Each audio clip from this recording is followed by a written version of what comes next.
Okay, it's Thursday, and we're just past Canada Day. It's a rainy day. I'm going to teach you today about how to make non-toxic weed killer um, for places that are child sensitive, like around a pool, any kind of patio that you use and you want to sit down on and you don't want to spray bad chemicals in there. It's a good idea to use what I'm about to mix up. Very, very simple, very, very inexpensive, and totally non-toxic. So non-toxic, you can eat it. Well, drink it. Okay, so this is a Hudson sprayer, which sounds very fancy, but you just pump it up, pressure, hose whatever you want. You don't have to buy a fancy one like this. They sell for $4 at the dollar store, and they're good for a few uses before they break down. But this is a great one, and they're cheap, maybe $15–20, something like that. So you unscrew the top, you fill it up about halfway with as hot water as you can find, super hot water. Then half a box of table salt. So we pour half a box of table salt in there. Ooh, lots of salt. Okay, we'll save the other half for later.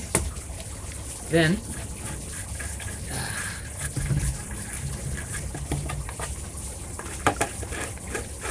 screw on the top. Oh, it's very gritty. The top has a locking mechanism, and then you can use that for turning it really tight. There we go. Then shake the crap out of it. Uh-oh, we got leakage.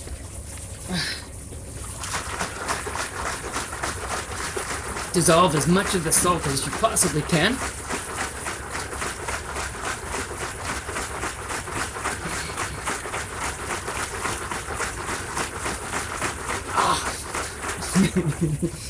All right, that'll do. Then,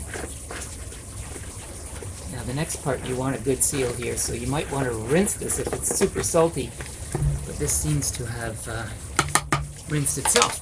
And we're about to pour in an entire gallon of vinegar. I should have broken that ahead of time. Ugh. Vinegar all over the place.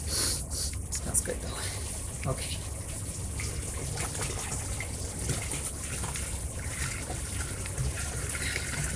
You can use this to rinse off the salt.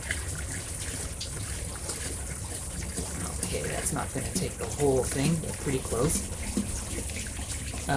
You want to leave a little bit at the top so that you can create pressure with this. Okay, cap on. I want to knock that over and spill more vinegar. Screw in your plunger.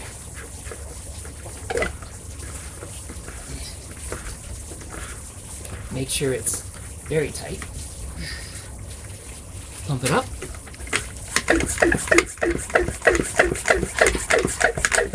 Whew. Test her out. Oh, nice. All right. Now, let's go take a walk. Here we have the side of the pool. And some weeds right there. So, you just take this little guy. And they'll be dead next week. Now, it's better to do this in sunny weather. When they're thirsty weeds, and then they'll soak up your salt and vinegar mix much better. And it's also a good idea to go over in wet weather and pull these out, because when the soil's wet, the roots come out easily. When the soil's dry, they tend to break off and stay in the ground and come again. So go over your whole pool area first, pull out all those weeds, and then spray the cracks with your new non-toxic weed spray. Okay? Until next week.